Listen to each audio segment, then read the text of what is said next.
တော်လှန်နေတဲ့အာတမစစ်သားအသစ်စုဆောင်းခံရတဲ့လူငယ်ဆိုတဲ့ရဲကောင်ရေးသားထားတဲ့စောင်းပေါဂျမောကပြန်ပြပြချင်ပါတယ်။ကန်ထူးဆိုတဲ့နာမည်က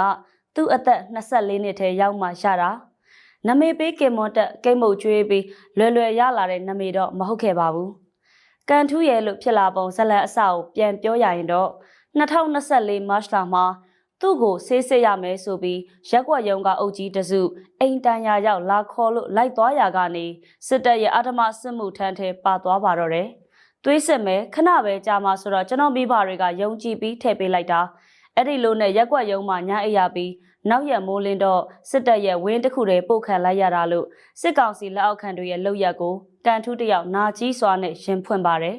သူရောက်နေတဲ့နေရာကရန်ကုန်တိုင်းတိုက်ကြီးမြို့နယ်မှာရှိတဲ့အမှတ်၁တန်းမြင့်လေးကျရေးကျောင်းဂျိုးဖြူတင်နန်းကျောင်းဆိုတာကိုတော့နိုင်ရီပိုင်းအကြာမှာပဲသိလိုက်ရပါတယ်။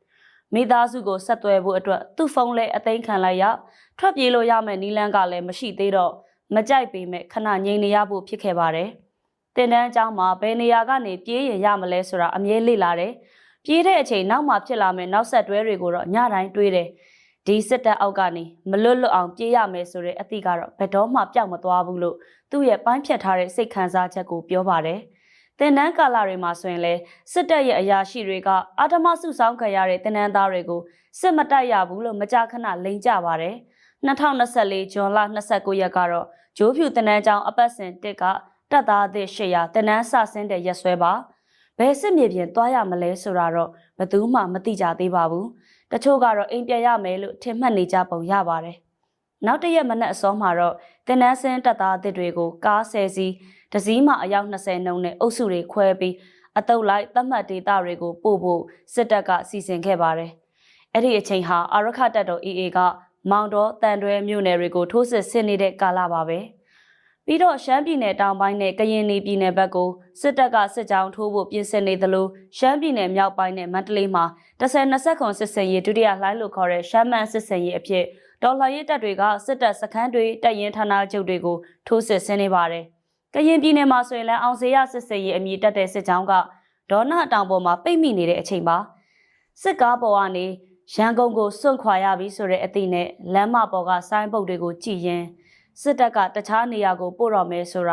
ကန်ထူးနဲ့အတူထွက်ပြေးဖို့တိုင်ပင်ထားတဲ့လူငယ်တစုရိတ်စားမိလာကြပါတယ်။မန္တလေးမှာကလေးကပြေးဖို့ကားပေါ်ပါတဲ့စိတ်တူကိုယ်တူ၄ယောက်စီစဉ်ကြသေးတယ်။လွတ်လန်းတဲ့ထွက်ပေါက်ကမရှိအဲ့ဒါနဲ့အခွင့်အရေးထပ်ဆောင်ရင်ရွှေညောင်ကစစ်တပ်နားခိုရေးစခန်းကိုနေ့လယ်3နာရီလောက်မှာရောက်ခဲ့တယ်လို့သူကပြောပါတယ်။ဒါပေမဲ့လွတ်မြောက်ရမယ်ဆိုတဲ့လူငယ်တစုရဲ့ယုံကြည်ချက်တွေကပဲထွက်ပြေးနိုင်ဖို့ကိုစီတာဝန်တွေခွဲယူပြီးပတ်ဝန်းကျင်အခြေအနေစောင့်ကြည့်တာနဲ့ထွက်ပြေးရင်ဘယ်ဘက်ကိုပြေးလို့လွတ်နိုင်မလဲ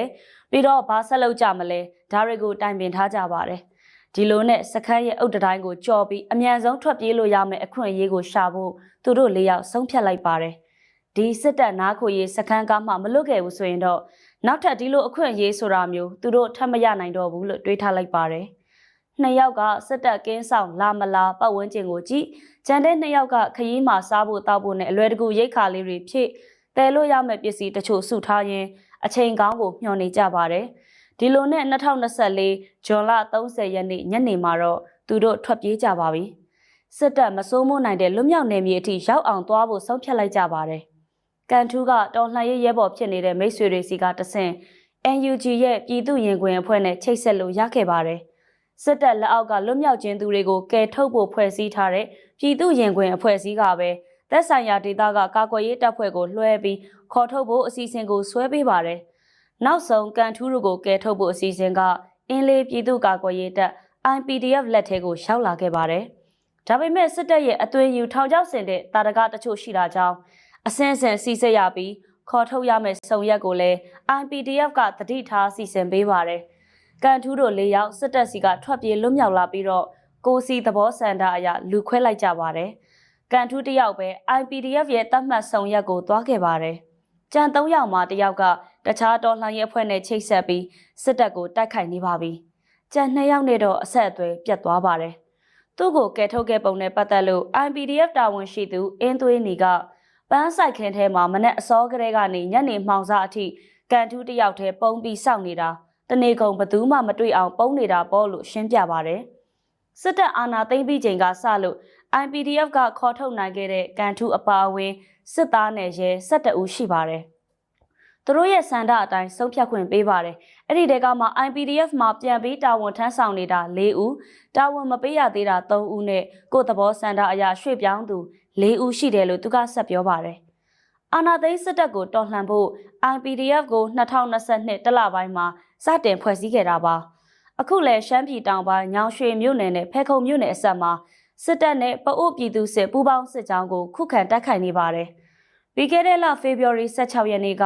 ညောင်ရွှေမြို့နယ်ရေပူရွာအနီးတိုက်ပွဲမှာ PDF ရဲဘော်တွေနဲ့အတူကန်ထူးတယောက်လဲသူ့ကိုအာထမတက်ထဲဆွဲသွင်းခဲ့တဲ့စစ်အုပ်စုကိုတိုက်ခိုက်ချိန်မုံခွင့်ရခဲ့ပါတယ်။ဒီတိုက်ပွဲကသူ့ရဲ့ပထမဆုံးပွဲလည်းဖြစ်တယ်လို့ရန်သူတပ်သား4ဦးကိုအရှင်မိပြီးလက်နက်တွေပါရခဲ့တာကသူ့အတွက်အပိုစုတစ်ခုပဲလို့ဆိုပါတယ်။နောက်လာမဲ့လူငယ်တွေကျွန်တော်တို့လိုပုံစံမျိုးမဖြစ်စေချင်တော့ဘူး။ဒါကြောင့်တိုက်ပွဲထဲဝင်တာစစ်အုပ်စုကိုကြောက်နေလို့မရဘူးလို့တော်လှန်ရေးရဲဘော်တယောက်ဖြစ်လာတဲ့ကန်ထူးကသူ့ရဲ့ခံယူချက်ကိုပြောပါတယ်။ရန်ကုန်မန္တလေးလိုစစ်တပ်စိုးမိုးနေသေးတဲ့နယ်မြေတွေမှာစစ်မှုထမ်းဥပဒေနဲ့အာဓမဖမ်းဆီးခံရသူတွေကိုလည်းအမြန်ဆုံးရှောင်လွှဲနိုင်ဖို့သူကတိုက်တွန်းပါတယ်။စစ်အာဏာရှင်ကိုမကြိုက်ဘူးဆိုတဲ့သူတွေကတော့နီးစပ်ရာတော်လှန်ရေးတပ်ဖွဲ့တွေစီချိတ်ဆက်ပြီးအာဏာရှင်ကိုလက်တွေ့ကြကြချိန်မှုန်းတင်ပြီးလို့သူ့ရဲ့အမြင်ကိုဆက်ပြောပါတယ်။အသက်အရွယ်နဲ့မလိုက်တည်ငြိမ်အေးဆေးပြီးခယူချက်ကောင်းတဲ့သူကိုကန်ထူးဆိုတဲ့နာမည်မှဲ့ပေးခဲ့တာကတော့အင်းလေးပြည်သူ့ကာကွယ်ရေးတပ်ကရဲဘော်တွေပဲဖြစ်ပါတယ်။